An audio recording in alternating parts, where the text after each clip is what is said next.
Welcome everyone. It's the Texas Values radio show on this overcast spring day. I hope you're getting some caffeine for your body, just like you're about to do here for your mind, because that's kind of what we are. We're hot coffee for your mind, waking you up, getting you engaged, getting you going on the issues that matter. We're happy that you have joined us today. I'm Jonathan Covey.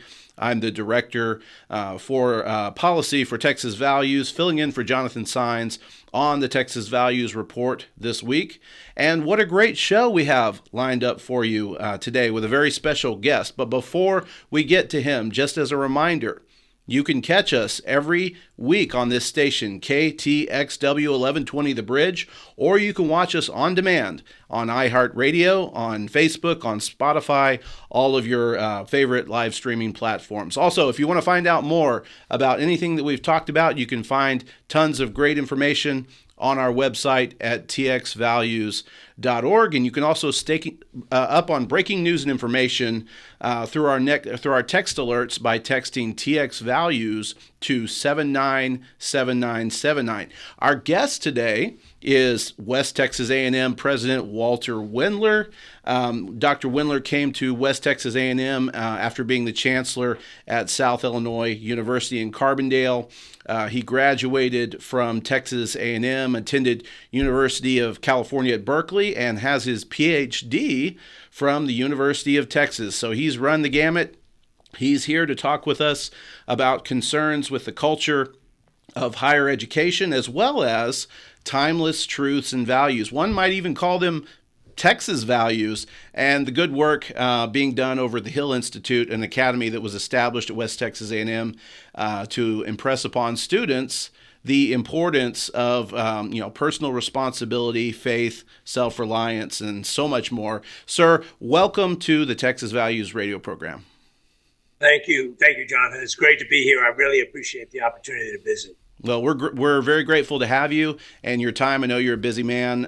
Dr. Wendler, I do want to kind of dive in on some of this content, but if you would, for our listeners, just sort of give us a little bit more background about yourself and West Texas A&M and how you serve the people of Texas Panhandle. I'm pleased to do it. I'm a native of New York originally, and I started college in New York at a community college, and then transferred to Texas A&M University. And I had never been west of New Jersey. As a matter of fact, I thought New Jersey was the Wild West. And I found out when I got off the bus in College Station that I had been wrong about that. I was now in the Wild West in 1970. Graduated A&M in 72. Have lived in Texas off and on since the time I went there as a student in 1970. As you mentioned, I spent some time in Southern Illinois, but we got back to Texas as fast as we could. I consider myself a born-again Texan. I just love the state. I love the people. And I am especially fond of the Texas Panhandle. There is a pragmatism here, a commitment to basic stuff that makes so much sense to me, and I'm so thankful to be at a university where those the views and the values of the population that we serve up here in the Panhandle and the South Plains is held in very high regard. We appreciate very much the people we serve. So that's how I ended up here. I've been here now 8 years. Worked Chancellor John Sharp hired me 8 years ago. I'm still with him. Still with the system, and thankful every day for it. It's a great place to be. Amen. Well, we're big fans of Texas ourselves, having named our organization after the state. I think I want to start with just higher education. Overall concerns about the culture. Specifically, it sort of seems like leaders in higher education just have absolutely no clue as to what their moral compass should look like. The push across, the country for DEI, which, by the way, for our listeners, stands for diversity, equity, and inclusion. is responsible for so much of this. Texas, of course, is a leader in conservative legislation that was sort of the first to strike the blow at this, passing SB 17, which was the strongest anti-DEI bill in the nation to fight institutionalized identity politics. And students are categorized by their race, by their gender, other immutable characteristics, rather than on merit or on character. So there's a lot to unpack here, but you've discussed, Dr. Wendler, you've discussed in the past the impact of so-called diversity, equity, and inclusion on college campuses, and then of course the Texas legislature passed SB 17 last year. You said in the past that you actually closed down a DEI office at WT. What happened? What happened when you did that, and was there blowback for that? And that's a good question. And I'm fond of SB 17. I think it does the job. And here's what the job is for me. And this is very simple. It is my job as a university leader to provide respect and appreciation for every student that walks on the campus. Part of the problem, the challenge with DEI for me has been that it puts people into political interest groups rather than recognizes the unique individual nature of every human being. C.S. Lewis famously said, at least to me it was famous, you've never met a mere mortal. I was asked by the faculty senate at West Texas A&M University when we were talking about DEI, how I felt about it. And I said, look, this is how I feel. And you've asked me, so I'm going to tell you, I'm going to be honest with you. Right. Here's how I feel. I believe every human being that walks the surface of the earth was created in the image of God. I actually believe that. And you don't have to believe it, but you can't take that away from me. Nobody can. That's what I believe. And it means that I treat everybody with dignity and respect to the best of my ability. Yeah. So the political interest group that I want to cater to has one person in it, one. And that's the one that I want to cater to. And that fits in very nicely here in the Texas Panhandle, because there is this sense of personal responsibility, a locus of control over your own life. I would say a notion of rugged individualism. The people up here are tough. This is a tough place to make a go of it. You've heard about the wildfires that we've had up here over the last month or so. Still plenty of threats. These things are remarkable, and these people are tough. One of the people that has been instrumental in responding to these, Chief Nim Kidd of the Texas Department of Emergency Management, that's located on the Texas A&M University system, told me, he said, it's interesting, when you talk to the people about the losses up there, the first thing they talk about is their family. That's the number one concern. Then they talk about their neighbors and what's going on with their neighbors. And then they get to their possessions, and people have lost everything. There's a rancher up here with 800 head of cattle. He had one left, one when it was all over. This is a remarkable toughness in people and a commitment to deep values, Texas values, I would say. I like to think I'm as Panhandle values, but I'm actually, in a sense, trying to recognize that these really are deeply seated Texas values. Right. That's the problem with DEI in my mind. And we are following SB 17. Our Board of Regents and Chancellor John Sharp have been very adamant that we're going to do everything we can to respond, and it's everything. We've shut our office. We didn't have a large office anyway, and we represent the people of the Texas Panhandle in just about every way. If you look at our demographics, they're very consistent with the Panhandle, and so on and on. So it's a well, and I think that's, I want to drill down on something you sort of mentioned, and, this is not a trick question, very straightforward question, but how does the idea that, each of us, and I guess the fact that each of us are made in the image of God with, inherent worth and with inherent value undercut all of the, identity categorizations that the DEI makes? Well, my concern is simply this, that then the one group characteristic for whatever group that's being represented becomes that group supersedes all of the other characteristics that are God made. And Right. there's things I can't understand or explain. I Right. mean, people with birth defects, all kinds of challenges that people had, but that does not change this simple idea that we're created in the image of God. I believe that from deep in my heart, and it requires me to treat people with dignity and respect. I'm not shy about talking about the law of reciprocity on our campus. Mhm. Christians would call it the golden rule, but it's alive in every organized religion Right. in the world, and it means that you do unto others as you'd have them do unto you, or don't do to someone what you wouldn't want done to you, That's right. depending on the faith system. But it's always there. It's like Newton's law. For every action is an equal and opposite reaction. It's true in the material world as well as the emotional and psychological world. And the fact of the matter is, I believe that deeply in my heart and my soul, and I try to treat people that way. And it sounds a little Pollyanna-ish. And by the way, I'm not 100% with it either. I mean, there's days when I'm embarrassed the way I treat people. I mean, Sure. I'll say something and I'll say that wasn't the right thing to do. But I'm mindful of that. And I go, you used the word earlier, moral compass. And I think that a lot of universities are afraid to hold up a moral compass and say, this is what guides our university. Right. And I'm not afraid of it. As a matter of fact, I'm afraid of not having it. Absolutely. Yeah. Scares me. It's more scary to not have it. Right.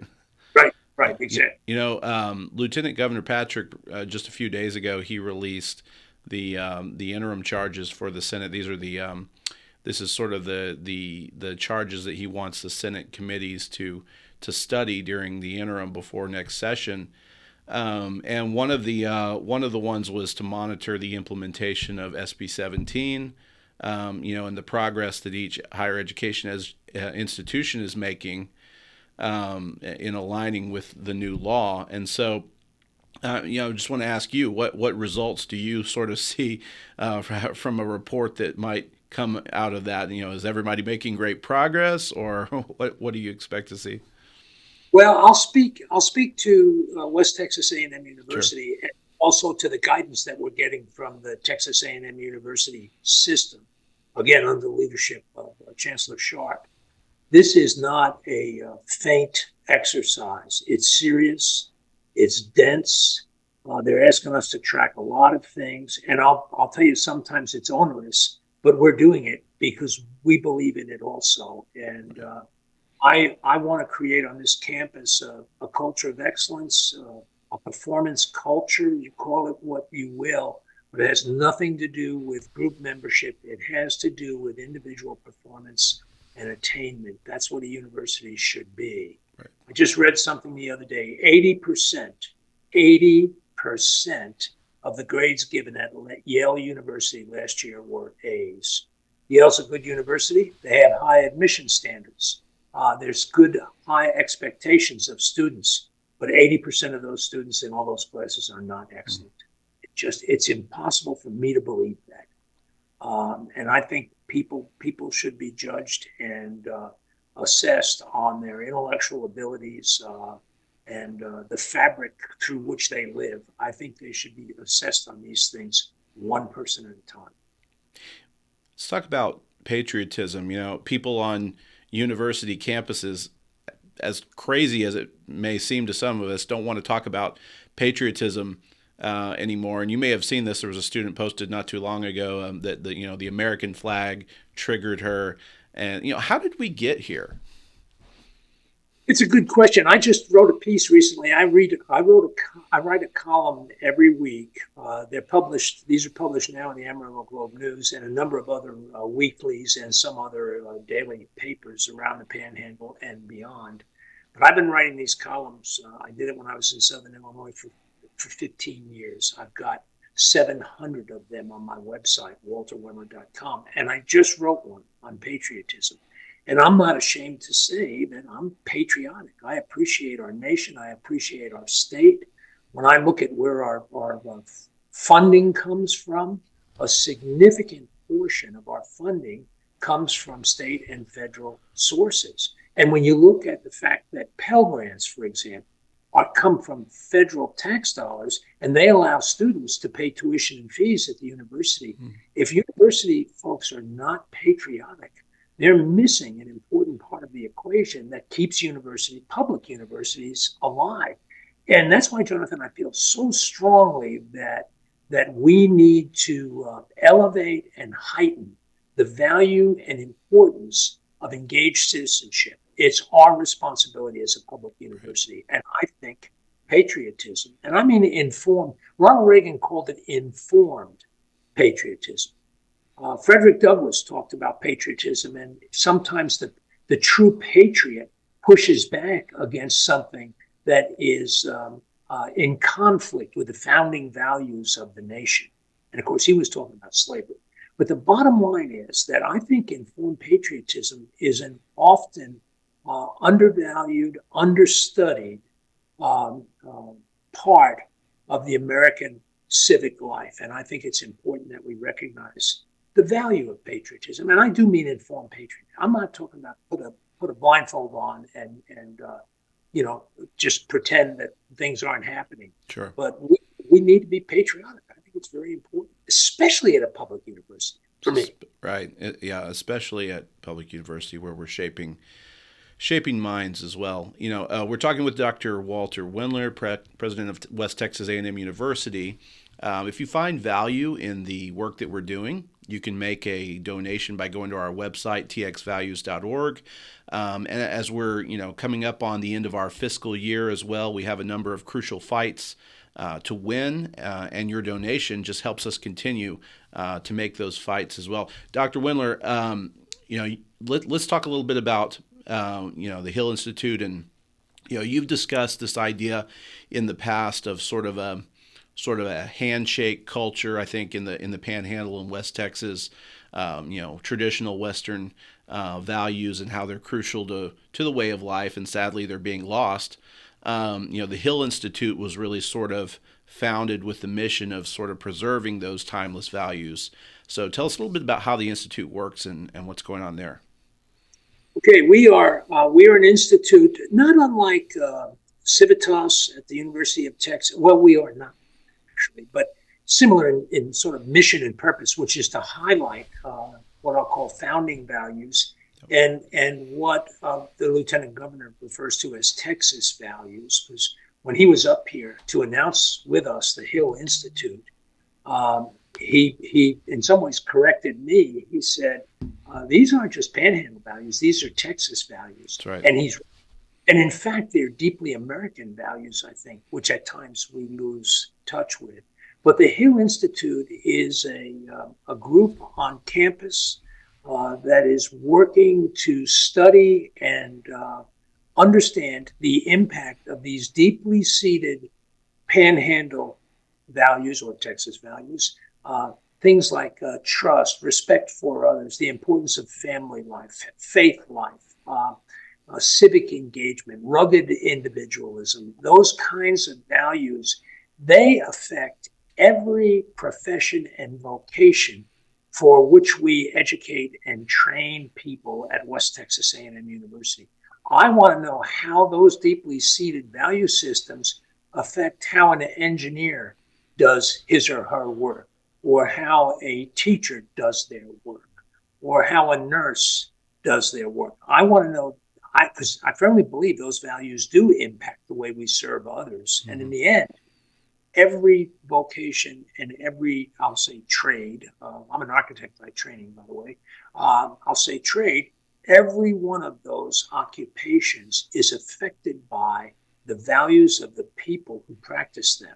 And I want to highlight that discussion and say, look, we need to not run away from those things. We need to run straight at and acknowledge how important they are to effective practice and effective public life, the exercise of private and public virtue in our daily lives. Well, those things are important. And along those lines, we, in particular, Generation Z, Gen Z, particularly seems to have a deep-seated sort of mistrust of the system, of the United States, of public trust in general? Why are we sort of, it seems like it's sort of at an all-time low. Why are we seeing this with Gen Z and the younger folks? Now, you're going to say, oh, this is just him being a university president. The fact of the matter is, I hear a lot of that, and I read a lot of the press. But I will also tell you that I am shocked by the depth of passion for deeply seated values, the kinds of Mm-hmm. values that we're talking about, even in Gen Z students. There may be some big trends. I don't think they're alive in the Texas Panhandle the way they are in other places. I think part of that has to do with the fact the nature of the work we do in the Panhandle. The Texas Panhandle helps produce the food, fuel, and fiber that feeds, powers, and clothes the nation. Within 100 miles of where I'm seated here in Canyon, Texas, 6 million head of cattle are produced every year. And that's 30% of American beef production within 100 miles. And here's my point. That requires a kind of value system. It requires a handshake culture in many ways. There's a lot of things that happens on the range or in the feedlot that are not, you can't check boxes on these things. It's people applying skills and insights and expertise to the work at hand. And I think the value system that allows us to be so productive, say in beef or in gas and oil or in cotton, those commodities require certain kinds of values to be produced. Those values are necessary to produce those commodities, number one. But then number two, there's a reverse flow. Producing those commodities also leads to a certain kind of value system that you used the word undercuts before, that undercuts a lot of other value systems. Right. I mean, I don't care. I don't care what someone looks like, what they, just any personal attributes. If they work hard and do their job, if they're oriented towards performance, that in this environment will gain credence. And I do think even here, the Gen Z folks, many of them come with a home instilled work ethic and sense of personal responsibility that may be remarkable in New York or San Francisco. I'm loath to say Houston or Dallas because they're Texas cities, and just because they're in Texas, it's good for me. But bottom line is, these rural values are the things that the Hill Institute is intending to look at and study and look at their impact, their social, political, economic impact on the sustenance Right. of the Republican form of government that we love. Uh, Thank you. I appreciate that. Well, Doctor, just real quick, because we're running close to the end of our show. We're a faith organization. We support freedom of conscience, worship, and one thing that I thought was particularly profound in the Hill Institute manual that I was looking at was a discussion on how, as religious faith has declined in our country, it seems like ideological intensity has sort of increased. Can you comment on that just real quickly? Is it possible that religious faith is actually the key to tolerance of others' ideas and independent thinking and so forth? I would argue that it is. I mean, it's the Enlightenment with legs. You look at the founding fathers, and they were driven by Enlightenment principles, imperfect though Yep. they were. Those deep principles shaped a nation it's exceptional. And I know people don't like to talk about exceptionalism, and I think that is guided by deeply impactful faith principles. Western principles in to a large extent, but some transcend even the Judeo-Christian tradition and get into other That's right. traditions. It's very important. And by the way, one of the things that bothers me, and I know we're short, but one of the things that bothers me at universities, we sometimes ask students, in effect, to check their faith at the campus gate. And I tell people that's wrong. They need to bring their faith onto the campus and see how their faith drives their learning. And by the way, I wouldn't attend a house of worship that asked me to check my intellect That's on the right. front. I would not do it. That's right. It's like blind. It's blind faith, blind anything is not a good thing. So true. So true. So Well, Doctor, thank you so much. I know you were able to get on and visit with us and took the time out of your schedule. So we really appreciate having you on. We will look forward to hopefully having you back at some point. But thank you for taking the time out of your schedule to visit with our listeners.